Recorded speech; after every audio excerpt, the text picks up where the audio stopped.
Hello everyone. In this lecture, let us see how to evaluate Fourier cosine transforms of simple functions. So to start with, let us have a glimpse on the Fourier cosine transform formula. This is the Fourier cosine transform formula which we had already seen in the last class. Fourier cosine transform of a function f of x is defined as fc of f of x equal to root of 2 by pi integral 0 to infinity f of x cos sx dx, which is written as fc of s, and its inversion formula is given by f of x equal to root of 2 by pi 0 to infinity fc of s cos sx ds. So having these two formula in hand, we can evaluate Fourier cosine transform of particular functions given. So let us go to the first problem. Here the problem is to determine the Fourier cosine transform of this given function. So let us see how to evaluate Fourier cosine transform for this particular function. And this is the Fourier cosine transform formula. As usual, we have written fc of f of x is root of 2 by pi 0 to infinity f of x cos sx dx. And now we have to evaluate Fourier cosine transform specifically for this particular function. So let us see how to do that. In the place of f of x, now this is our f of x. We have to substitute this f of x. So when you look at this f of x is defined from 0 to 1 as x, from 1 to 2 as 2 minus x. Then after 2, the function is having the value 0. So we need to split this integral 0 to infinity in three different ranges. That is one from 0 to 1 and another from 1 to 2. So here 1 to 2. But after 2 greater than 2, the function is having the value 0. So 0 into everything will be 0. So we need only two integrals here, 0 to 1 and 1 to 2. See, we have splitted like this, 0 to 1. In 0 to 1, the function is having the value x. So in the place of f of x, we need to substitute x into cos sx, plus from 1 to 2. See, from 1 to 2, the function is 2 minus x. So in the place of f of x, we have to substitute 2 minus x from 1 to 2. So we have splitted the integration into two halves, that is from 0 to 1, the function is x, plus from 1 to 2, the function is 2 minus x. In this formula, we have substituted. And now look at this. We need to integrate this. So how shall we integrate? We have the basic formula or famous formula, Bernoulli's law. Whenever we have two functions, we can make use of this formula. So the formula says, keep the first, integrate the second, minus differentiate the first, integrate the second, plus differentiate the first, integrate the second, and it goes like that. So let us make use of the Bernoulli's formula here. See, look at the first integral. Take the first integration. Keep the first. What is the first term here? X. So keep the first term into integrate the second. Cos sx, when we integrate, with respect to x, we have to integrate. So cos sx, when we integrate, we get sin sx divided by s. Because the integration is, we are doing the integration with respect to the variable x. So with respect to x, when we integrate, x is the variable. So s will be constant. S will be constant. Minus, now this is my first term, this is the second term. So minus, differentiate the first, 1. Integrate the second. So sin, when we integrate, we get minus cos sx divided by, again by s will come. See, already one s is there. So again one more s will come. So it becomes s squared. Now the integration is over because after this is my first term, this is my second term. So when I differentiate the first, I get 0. So 0 into everything will be 0. So this is the end of the integration. We have to apply the limit from 0 to 1. Plus, now take the second one, take the second integral. Again use the same Bernoulli's law. Keep the first, 2 minus x, into integrate the second. Cos, when we integrate, sin sx by s, minus differentiate the first. So here when we differentiate this, we get minus 1 into integrate the second. So sin, when we integrate, we get minus cos sx by, again one more s will come. Already one s is there, so by s squared. So integration is over. We have to apply the limit from 1 to 2. Now let us apply the limits. Root of 2 by pi is there outside. Now when you look at this term, for this we have to apply the upper limit as 1. So in the place of x, we have to substitute 1. So here when I substitute x as 1, so here you have x, here you have x. Make that as 1. You get sine s by s. Now coming to this term, substitute x as 1. So here what you get? Minus minus, this minus and this minus will become plus. Plus cos s by s square. So this is that term. So when we put x as 1, you get these two terms here. This is the upper limit. Upper limit minus lower limit. Now what is the lower limit? In the place of x we have to put 0. So when I put 0 here, this is going to be 0. Here cos 0 will become 1. So minus minus will be plus 1 by s squared. So this is the lower limit. Upper limit minus lower limit. Now coming to the second term, this integral, second integral. Let us apply the limit here. What is the upper limit? 2. So in the place of x, we have to substitute 2. So when I put x as 2 here, this becomes 0. Here x, when you put 2, you get, see there are 3 negative signs, so minus cos 2s by s square. So that's what we have written here. Minus cos 2s by s square. Minus lower limit. Now what is the lower limit? In the place of x, we have to put 1. So when I put x as 1 here, I get, here x becomes 1. So this is sin s by s. This is 2 minus 1, 1. Sin s by s. Minus this term. Coming to this term, when I put x as 1 here, I get, there are 3 negative signs. So minus cos s by s square. So that is what here we get.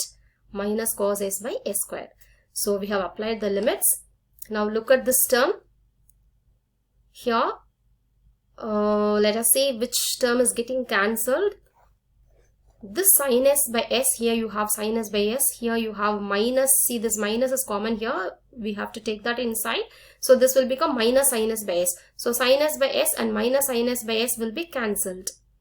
And here cos s by s squared, here you have a term. This minus will go inside, so minus minus will become plus cos s by s squared. So here cos s by s squared, cos s by s squared, 2 terms you will get. So 2 cos s by s squared. Minus 1 by s squared we have written here. Minus cos 2s by s squared we have written here. So this is the final answer, and taking s squared common. So ultimately you have like this, which is the final answer of the Fourier cosine transform, which is denoted as FC of s. So this is how we have to find or evaluate Fourier cosine transform for a function.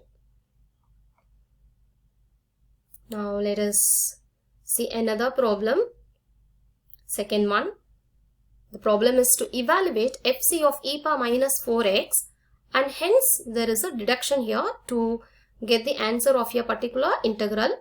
So first let us see how to evaluate this FC of e power minus 4x. FC means Fourier cosine transform. So first let us write the formula of Fourier cosine transform, which is given by FC of f of x is root of 2 by pi 0 to infinity f of x cos sx dx. Now specifically we need Fourier cosine transform of e power minus 4x. So in the place of the function f of x, here we have e power minus 4x. So let us substitute e power minus 4x in the place of f of x. Now look at this.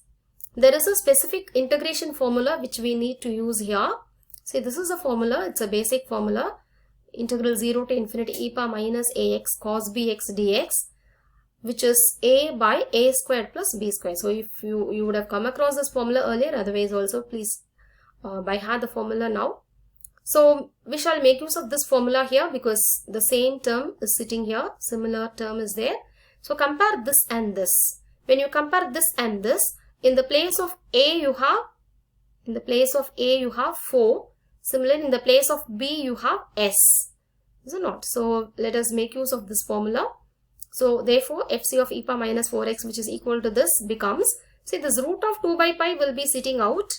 Root of 2 by pi is there, into a by a squared plus b squared. The answer of this integral is a by a squared plus b squared. So the answer of this integral will be, these two are more or less same.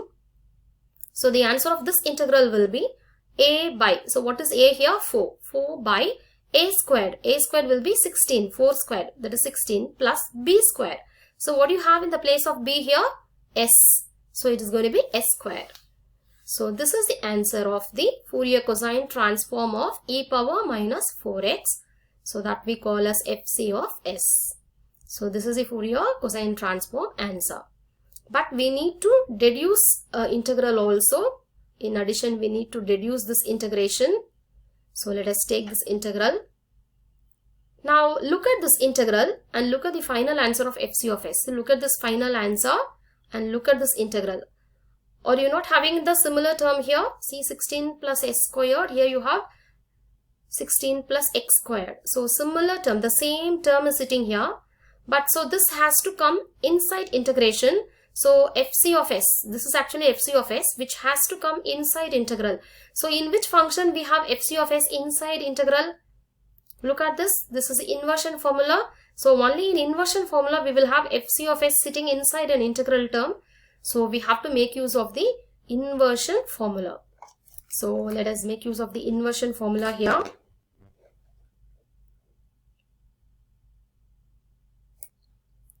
So this is the inversion formula. F of x equal to root of 2 by pi 0 to infinity. FC of s is sitting inside the integral into cos sx ds.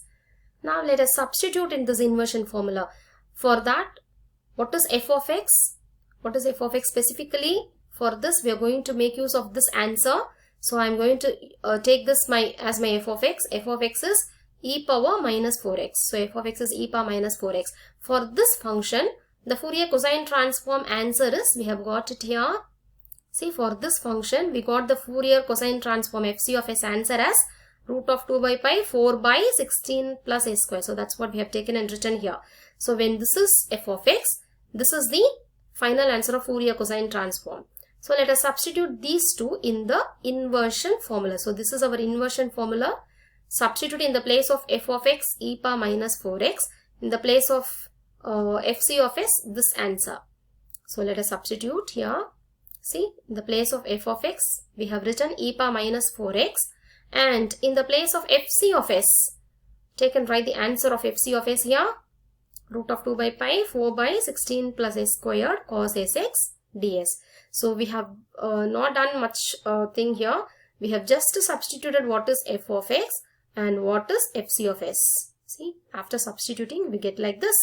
Now look back to your integration. What we need, look at this and look at this term. So when we compare this and this, in the integration here you have cos 2x, but here you have cos sx. So I need cos 2x. So I'm going to make a small substitution here, x as 2. So in this, put a substitution, x as 2. So when we make x as 2 here, both sides, here this becomes e power minus 8, which is equal to, now look at the constants, the root of 2 by pi into root of 2 by pi becomes 2 by pi into 4 is there. So totally it is 8 by pi, which is coming out 0 to infinity 1 by 16 plus s squared cos 2s. See, we have made x as 2. So this x is 2 here. So this becomes cos 2s ds. So almost a similar term we have got. But again, look back your deduction. Look at this. The variable is given in terms of x. Cos 2x, x squared dx. So everything is coming in terms of x. But here we have in terms of s. So we have to make a small manipulation here, that is changing the variable s to x. So let us change the variable s to x, that is whichever term having s we have to change as x. So e power minus 8, 8 by pi 0 to infinity 16 plus x squared cos 2x dx, which is this term. So almost we have got the deduction now. Integral 0 to infinity cos 2x x but divided by x squared plus 16 is going to be, taking this 8 by pi to the other side, we have pi by 8 into e power minus 8. So look at this. Are you not getting this answer? Yeah. So we have got the deduction. This is the answer we need to deduce, right?